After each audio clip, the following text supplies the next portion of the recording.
வணக்கம் அன்பு நண்பர்களே. என்று திருக்குறள் நற்குரை 2வது அதிகாரம் வான் சிறப்பு.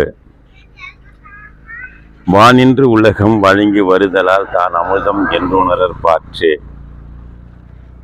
உலகிற்கே அமுதமாம் வான்மழை. துப்பார்க்கு துப்பாய துப்பாக்கி துப்பாய்க்கு துப்பாயதூ மழை. உணவை உருவாக்கி தானும் உணவாகும் மழை.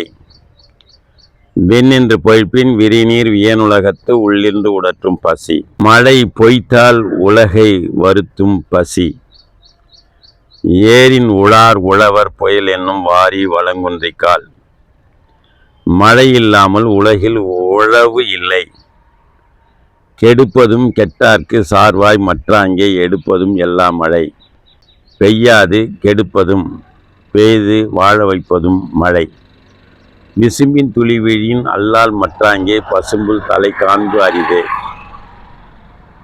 மழை துளி இல்லாது பசும்புள்ளின் நுனி கூட காண முடியாது.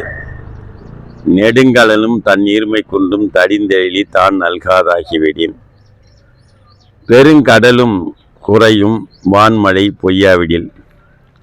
சிறப்போடு பூசனை சல்லாது வானம் வரக்கு மேல் வானோர்க்கும் ஈண்டு. வான்மழை பொய்த்தால் வானவர்க்கும் பூசை இல்லை. தானம் தவம் இரண்டும் தங்கா வியனுலகம் வானம் வழங்காதெனின். தானமும் தவமும் தவறும் வானம் நீர் வழங்காவிடின். நீரின்றி அமையாது உலகெனின் யார் யாருக்கும் வான் என்று அமையாது ஒழுக்கு. மழையின்றி உலகமும் ஒழுக்கமும் நிலை பெறாது. இந்த நற்குரையை எழுதியவர் முனைவர் சு. மீனாட்சி சுந்தரம், பெரியகுளம் அரசு உயர்நிலைப்பள்ளியினுடைய தலைமை ஆசிரியர். நன்றி, வணக்கம், வாழ்த்துக்கள்.